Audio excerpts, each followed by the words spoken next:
one specific question. Ramakrishna Paramahamsa, what his line of teaching for attaining the moksha and all that? There are several ways preached by various people, but what is his line of thought and progressing towards the goal? He had no particular line of teaching. You see, there are masters who have some particular line of teachings. For example, if you take the case of the great saint of the south, who passed away only in 1950. Understand who I mean? Maharshi Raman. Okay. Yes.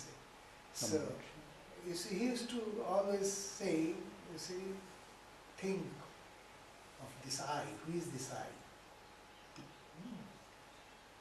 But Ramakrishna was not like that. See, he first of all, he used to, in a big gathering, when he was not addressing any particular person, he used to say something. In a general way, he used to say something. But whenever there is a particular interlocutor, then he used to say, give a special reply. How? Because being a great yogi, he could see the mind, he could see the tendencies, and if it is a close disciple, he could see also his past lives. So he knew everything, so he could guide him in that way. So for everyone, you see, he was having different things, you see, because he himself traversed through all the paths, so he knew all the paths also. And he knew also the special obstacles in a particular soul who was in front of him. So such a thing does not exist, that is particular, you see, but something general he used to tell to everybody, especially one set of teaching to people who are having this in the household, you see, and who are renounced for them another, and that also is to vary. For example, someone met him and he told him, you see, that please, you see, every day, at the end of the day, do some kirtan. And that man never came back to him in 3 years. So he asked another person, that you are coming from that area, there is a man like this, you see, ask him why he is not coming here, etc. And he was astonished that Sri Ramakrishna remembered him. So when he came to Sri Ramakrishna, he said that he asked me to do kirtan, I am doing it every day. You see, for the last 3 years. So this was his prescription for him. So like that. Once, to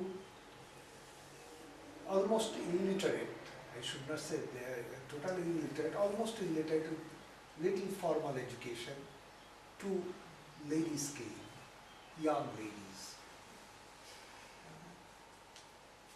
So to them, you see, he said that, you see, you buy a priest's manual from the market and learn how to do Shiva Puja, and you do that.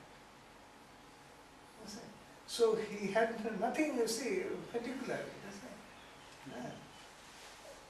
To Naren, Ludwig Vivekananda, he saw that he was a yogi who had traversed through the paths of the unmanifest, that is, this Brahman, you see. He has done it already, you see. So, you see, even against his wishes, he asked him to read certain books which are talking about this, Yoga Vasishtha, etc. So, I see, he used to, or Ashtavakra Samhita, such books. He used to resist, but he said that, you see, I am not asking you to accept these things. You see, I am an illiterate person, so read it out to me. I want to listen to what are the teachings in these texts. So like that, you see, everyone, you see, in different ways. Of course, to some others he did something others. Whether to one young man, he can, do you know how to wrestle? So come, have a test with me. So he just pushed Ramakrishna to the wall, you see, and Ramakrishna was still smiling, and he felt that like an electric current it was coming to him.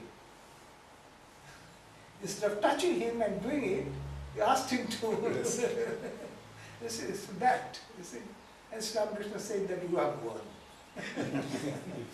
So like that, you see, everyone, for everyone, you see, he had some special medicine. So, I say, because he knew all the paths.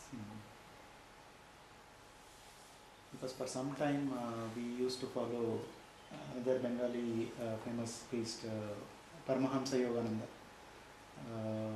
His way of teaching is Kriya Yoga and recitation of some mantras and all that on a regular basis. So, and even down south, people like Adi Shankara and all that, they used to preach the Advaita and those Yes, things. So in that context, I was just asking because I never read anything specific.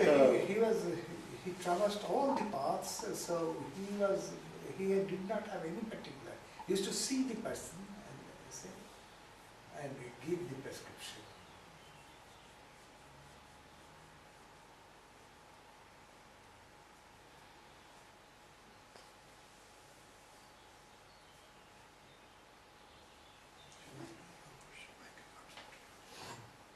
Swamiji, what are the major obstacles, particularly in relation to his life, major obstacle to attain spirituality or progress in the path of spirituality?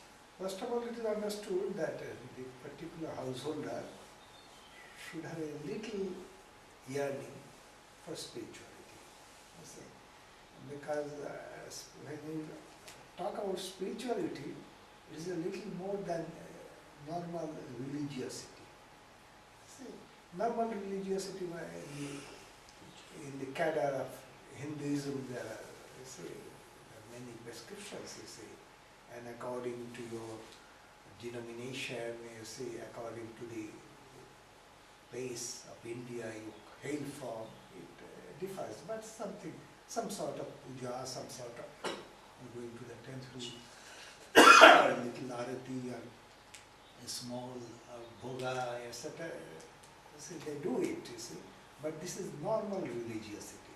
Not that it cannot lead to spirituality. It can lead to spirituality if you are tremendously sincere about it. If you really believe in the presence, because when you do something with love, you see, then that love becomes prominent, then something happens in the idols or icons, you see, whatever you are worshipping, you see, some, as Ramanuja calls it, Archavata, the descent in the Archa.